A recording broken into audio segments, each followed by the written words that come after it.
Hello friends, तर नवीन एका व्हिडिओमध्ये आपल्या सगळ्यांचं अगदी मनापासून स्वागत आहे। तर सुंदर अशा दिवसाची सुरुवात झालेली आहे, सुंदर अशा एका व्हिडिओनी। तर आज निसर्गरम्य वातावरण खूपच छान दिसत होतं। गणपती वगैरे आलेले आहेत आणि सगळीकडे आनंद असं वातावरण आहे। तर बागेमध्ये फुलं वगैरे भरपूर लागलेली, फळं वगैरे भरपूर लागलेली आहेत। तर चला म्हटलं तुम्हाला एकदा दाखवावे। तर सीताफळ वगैरे अशी भरपूर लागलेली आहेत। आघाडा वगैरे पण आमच्या बागेमध्ये आहे। तर सीताफळ पण भरपूर आली होती, तर सीताफळ ही काढलेली आहेत मी। आणि पेरू बघा किती मोठे आलेले आहेत, खूप असे पेरू लागलेले आहेत झाडाला। तर अगदी मोठे मोठे झाले होते। तर चला म्हटलं आता आपण थोडेसे पेरू वगैरे काढावे, सहज फुलं काढायला म्हणून बाहेर आले होते। तर एवढी फळं आणि अशी सीताफळ आणि पेरू भेटलेले आहेत मला इथं। तर कधी कधी असं होतं ना, भरपूर सीताफळ लागलेली असली की लक्ष जात नाही आणि पक्षी वगैरे पूर्ण सीताफळ खाऊन जातात। त्याच्यानंतर बघतो आम्ही। तर आता थोडीशी लाल झालेली सीताफळ, त्यामुळे थोडीशी काढून घेतलेली आहेत मी। कालच सीताफळ बघा आमच्या झाडाची 2-3 अशी पक्ष्यांनी खाऊन गेले होते, मोठी मोठी सीताफळ होती। तर सर्व पक्ष्यांनी खाऊन गेले होते। तर आज मी थोडीशी काढलेली आहेत सीताफळ इथं।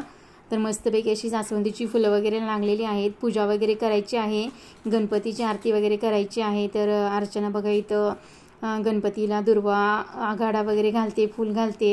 तर अशात आम्ही आरती वगैरे करणार आहे आता गणपतीची। देवपूजा पण झालेली आहे।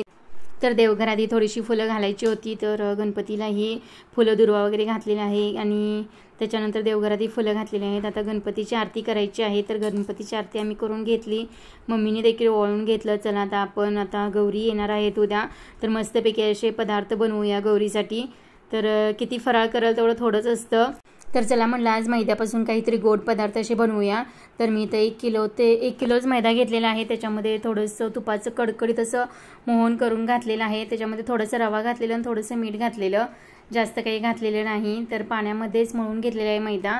तर तुम्ही दुधामध्ये सुद्धा मळून घेऊ शकता, कारण एकदा मैदा मळून घेतले की त्याच्यापासून आपल्याला भरपूर असे पदार्थ करता येतात। तर मी आता या मैद्यापासून जवळजवळ 3 ते 4 असे पदार्थ करणार आहे। तर मी तर साठासुद्धा तयार करून घेतलेला आहे। थोडासा मैदा घेतलेला आहे, त्याच्यामध्ये तूप वगैरे घालून साठाही तयार करून घेतलेला आहे आणि पाकही करून घेतलेला आहे। थोडासा आपण गुलाबजामला वगैरे पाक करतो तशापैकी पाक करून घेतलेला आहे। जो मैदा होता मळून ठेवलेला तोही घेतलेला आहे, चांगला मऊ भिजलेला आहे मैदा।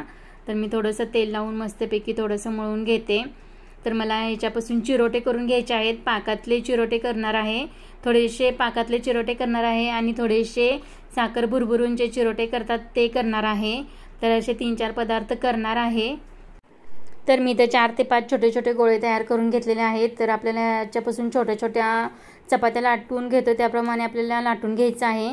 तर मी तर 5 चपात्या लाटून घेतलेल्या आहेत, म्हणजे मैद्याच्या पिठापासून बनवलेलं आहे हे। तर मी तर 4-5 चपात्या लाटून घेतलेल्या आहेत बघा, एकसारख्या पातळ अशा लाटून घ्यायच्या आहेत आपल्याला। तर तुम्ही 3 पोळ्यांचं सुद्धा करू शकता किंवा 5 पोळ्यांचं सुद्धा करू शकता। तर मी इथं 5 घेतलेले आहेत आणि जो साठा आहे तो आपल्याला सगळीकडून स्प्रेड करून घ्यायचा आहे। तर मी इथं सगळीकडून स्प्रेड करून घेते साठा आहे तो, आणि सर्व चपात्या आहेत ते एकावरती एक आपल्याला अशा घालून घ्यायच्या आहेत। तर चिरोटे असा पदार्थ आहे की तो अगदी लहान मुलांपासून मोठ्यांपर्यंत सगळ्यांनाच आवडतो, पण खूप वाटतं अवघड असेल करायला। पण एकदा का आपल्याला प्रॅक्टिस झालं तर काहीच अवघड वाटत नाही, खूप सोपी वाटते ही रेसिपी। तर छान असे आता आपण चिरोटे तयार करणार आहे याचे। तर सर्व मी पोळ्यावरती, म्हणजे सर्व पोळ्या एकावरती एक असं लावून साठा वगैरे लावून घेतलेला आहे आणि त्याचा आहे तो आपल्याला रोल करून घ्यायचा आहे। तर अगदी व्यवस्थित इथं रोल करून घेतलेला आहे मी आता। जर का तुम्हाला साखर भुरभुरून चिरोटे करायचे असेल तर पाक अगोदर नाही केलं तरी चालेल, पण जर का पाकातले चिरोटे बनवायचे असतील तर पाक अगोदरच करून घ्यायचा, कारण मग आपल्याला जेव्हा चिरोटे तळून होतात त्याच्यानंतर पाकामध्ये लगेच घालायला येतात। तर पाक अगोदर करून ठेवलं की बरं पडतं। तर पाक अगोदर करून ठेवायचा पाकातले चिरोटे करताना। आणि साखर भुरभुरून असेल तर ती आपल्याकडे बारीक साखर असतेच, ती नंतर आपण त्याच्यावरती फक्त थंड झाल्यानंतर, म्हणजे अगदी जरासं कोमट आहे तोपर्यंत साखर ही भुरभुरून घ्यायची आहे आपल्याला त्याच्यावरती थोडीफार। तर असे हे छोटे छोटे गोळे तयार करून मी मस्तपैकी छोटे छोटे लाटून घेतलेले आहेत। तुम्हाला कोणत्या साईजमध्ये लाटायचे, जास्त मोठे पण करायचे नाहीत, जास्त छोटे पण करायचे नाहीत। तर या साईजमध्ये मी हे सर्व चिरोटे लाटून घेतलेले आहेत। तर मैद्यापासून आपल्याला भरपूर असे गोड पदार्थ तयार करता येतात। तर प्रत्येक वेळेस मी असंच मैदा जरासा जास्तच मळून घेते आणि त्याच्यापासून भरपूर असे पदार्थ बनवते। तर गेल्या वर्षीसुद्धा मी खूप छान छान बनवले होते, मी आणि माझी मैत्रीण आणि अर्चना तिघींनी मिळून बनवले होते। जे छोटे छोटे बदकसुद्धा होते ते सुद्धा बनवले होते आम्ही गेल्या वर्षी, लवंग लतिका बनवलेली, त्याचाही व्हिडिओ यूट्यूब चॅनलवरती अपलोड आहे, तोही तुम्ही नक्की जाऊन बघू शकता। तर यावर्षी मी काही ते बदक वगैरे बनवले नाही, तर लवंग लतिका पण नाही बनवणार, पण जरा थोडेसे वेगळे बनवणार आहे इथं पदार्थ। तर असे हे चिरोटे मस्तपैकी बारीक गॅसवरती आपल्याला तळून घ्यायचे आहेत। तर मी इथं तेलामध्येच तळून घेतलेले आहे, तुम्ही तुपामध्ये सुद्धा तळून घेऊ शकता। तर अर्चना इथं तळून घेते चिरोटे, बारीक गॅसवरतीच तळायचं, जास्त मोठा गॅस झाला तर ते एकदम लगेच लाल होतात। तर बारीक गॅसवरतीच आपल्याला हे तळून घ्यायचे आहेत आणि थोडंसं कोमट झाल्यानंतर मग आपल्याला पाकामध्ये हे सर्व चिरोटे घालून लगेच काढून घ्यायचे आहेत साईडला। जास्त पाकामध्ये आपल्याला जास्त वेळ ठेवायचे नाहीत, फक्त पाकामध्ये घालायचे आणि साईडला लगेच काढून घ्यायचं। तर सर्व इथं चिरोटे तळून झालेले आहेत, बघा किती छान लेअर सुटलेले आहेत, खूप छान लेअर आलेले आहेत आणि एकदम खुसखुशीत असे हे चिरोटे झालेले आहेत। तर आता ह्याच्यामध्ये हे आता आपल्याला सर्व पाकामध्ये घालून घ्यायचे आहेत। तर इथं पाक पण करून ठेवलेला आहे, थंड झालेला आहे पाक, गरम नाही आहे, म्हणजे थोडासा कोमट आहे। तर हे चिरोटे सुद्धा कोमट झाल्यानंतरच, कोमट आहे तोपर्यंतच मी त्याच्यामध्ये घालून घेते। तर मस्तपैकी इथं चिरोटे आपले पाकातले तयार झालेले आहेत बघा इथं। तर चिरोटे पाकामधून काढल्यानंतर आपल्याला एखाद्या चाळणीमध्ये ठेवून घ्यायचे आहेत, कारण त्याच्यामध्ये जो पाक आहे तोही खाली स्प्रेड होतो। तर त्यासाठी मी चाळणीमध्ये मोदक पात्रामध्ये ठेवून घेतलेले आहेत चिरोटे। तर आता मी इथं कलरफुल चिरोटे सुद्धा करणार आहे। तर 3 कलरमध्ये करणार आहे। तर 2 कलरमध्ये म्हणजे लाल कलर आणि हिरवा कलर घेतलेला आहे आणि एक पांढरा आहे तो तसाच ठेवलेला आहे, म्हणजे 3 कलरमध्ये आपल्याला चिरोटे तयार करून घेते। तर मस्तपैकी कलर झाल्यानंतर आपल्याला अगदी व्यवस्थित एकजीव करून घ्यायचं आहे ते पीठ। तर इथं मी मस्तपैकी असं व्यवस्थित एकसारखं करून घेतलेले आहेत पीठ 3 कलरचे। तर याच्यासुद्धा आपल्याला चांगला आता ह्या पोळ्या लाटून घ्यायच्या आहेत। तर मस्तपैकी पातळ लाटून घ्यायच्या, जास्त जाड करायच्या नाहीत, तर जाड केलं तर जास्त मऊ पडतात लगेच। तर पातळशे हे करून घेतलेले आहेत। तर बघा किती पातळ झालं ते, कलर पण छान दिसतोय। तर आता मस्तपैकी याच्यावरती सुद्धा साठा लावून घ्यायचं आहे, जी आपण प्रोसेस पहिला अगोदर केलेली आहे प्लेन चिरोट्यांसाठी, तर सेम तशीच आपल्याला इथं करून घ्यायची आहे।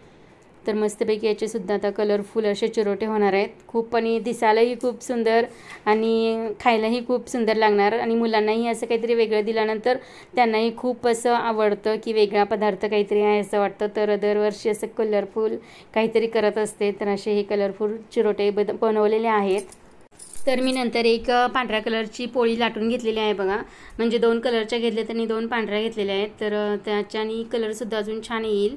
तर एक पांढरी परत कलरची परत वरती एक पांढरी घेतलेली आहे अशी पोळी। तर त्याप्रमाणे असे मी गोळे करून घेतलेले आहेत, कट करून घ्यायचे, एकसारखे कट करून घेतल्यानंतर अशा प्रकारचे हे थोडेसे प्रेस करून घ्यायचे आहेत आपल्याला गोळे। तर मस्तपैकी इथं बघा कलरफुल किती छान दिसत आहेत। तर सर्व गोळे असे अगोदर तुम्ही लाटून ठेवले तरी चालेल, कोण नसेल तर अगोदर सर्व लाटून घ्यायचे, त्याच्यानंतर तळायला घ्यायचं। तर मी इथं थोडेफार लाटून घेतलेले आहेत, अर्चना थोडंसं तळून घेते त्यामुळे मी थोडे लाटलेले आहेत इथं। कलर घातल्यानंतर तर हे चिरोटे खूपच सुंदर दिसायलेत, कलर खूपच छान वाटायला, असं वाटायला लागले की सगळ्याच पिठाचे चिरोटे करावेत, पण एवढे काही जास्त संपणार नाही, त्यामुळे मी थोडंसं चिरोट्यासाठी जेवढं केलं होतं तेवढे चिरोटे करून घेतलेले आहेत। त्याच्यानंतर आपल्याला बनवायचं आहे खाजा, करंजा, असे 2-4 पदार्थ बनवायचे आहेत। तर थोडंसं मी पीठ त्यासाठी सुद्धा राखून ठेवलेलं आहे। तर कलरफुल चिरोटे इथं तयार झालेले आहेत बघा आपले मस्तपैकी तळून। तर याच्यावरती मी जे अगोदरचे चिरोटे केलेत त्याच्यावरती मी पाकामध्ये घातले होते। तर आता हे चिरोटे आहेत तर ते साखर भुरभुरणार आहे। तर आमच्या इथं गप्पा चालू होत्या बघा माझ्या आणि अर्चनाच्या। तर गेल्या वर्षी आम्ही काय काय मज्जा केली होती, कारण मनीषाताई पण आलती ना, तर मनीषाताई, मी आणि अर्चना असं तिघींनी खूप गोंधळ घातलेला, खूप छान असं त्याच गप्पा चालल्या होत्या आमच्या बोलत बोलत। तर म्हटलं ते थोडंसं शूट करावं। तर इथं बघा आमच्या गप्पा चाललेल्या आहेत काम करता करता। तर सर्व इथं जे कलरफुल चिरोटे केले होते ते सर्व तळून झालेले आहेत। तर बघा आज स्वरा नव्हती, ती शाळेत गेल्यानंतर आम्ही हे सर्व करायला घातलेलं, कारण ती असली की काहीच करू देत नाही, आम्हाला सगळं तिलाच करायचं असतं।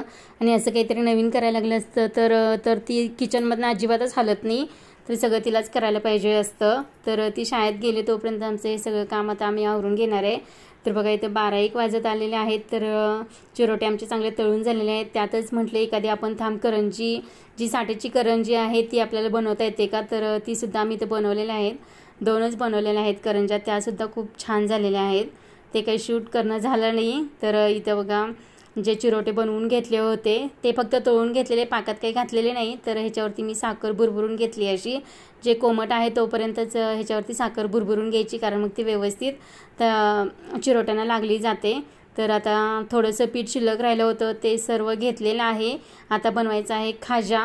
तर त्याच्यासाठी बघा इथं मी 3 पोळ्या लाटून घेतलेल्या आहेत, अगदी मोठ्या लाटून घेतलेल्या आहेत. तर त्याच्यापासून आता आपल्याला बनवायचं आहे खाजा. तर चला बनवूया खाजा. तर एवढे पदार्थ करायचे होते म्हणून मी इथं काही पोळपाट लाटणे घेतलेलं नाही. तर किचन कट्टा स्वच्छ धुवून वगैरे घेतलेला आहे, अगदी पुसून वगैरे व्यवस्थित घेतलेला. त्याच्यानंतर म्हटलं जे मोठ्या पोळ्या लाटायच्या असतात ना मग त्या पोळपाटावरती बसत नाहीत. तर म्हटलं सर्व आपण आता किचन कट्ट्यावरतीच आजच्या सगळ्या रेसिपी ट्राय करूया. तर इथं सगळ्या आजच्या रेसिपी आहेत त्या सगळ्या किचन कट्ट्यावरतीच केलेल्या आहेत, पण स्वच्छ धुवून पुसून वगैरे घेतलेला कट्टा. तर इथं मस्तपैकी बघा इथं खाजाचा आकार दिलेला आहे. थोडंसं प्रेस करून घेतलं होतं. तर प्रेस करून घेऊन व्यवस्थित त्याला थोडंसं साईडनं आकार पण देऊ शकता तुम्ही. तर अशा प्रकारे मी आकार दिलेला आहे थोडासा.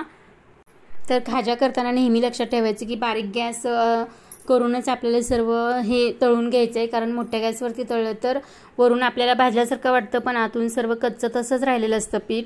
तर एकदम बारीक गॅसवरती आपल्याला हे सर्व तळून घ्यायचं आहे, अगदी ब्राऊन कलर येईपर्यंत हे सगळं तळून घ्यायचं आहे. तर मी तर बारीक गॅसवरतीच हे सर्व एक गाणं आहे तो तळून घेतलेला आहे. तर अजून थोडासा बनवायचा आहे खाजा, तर तोही बनवून घेते.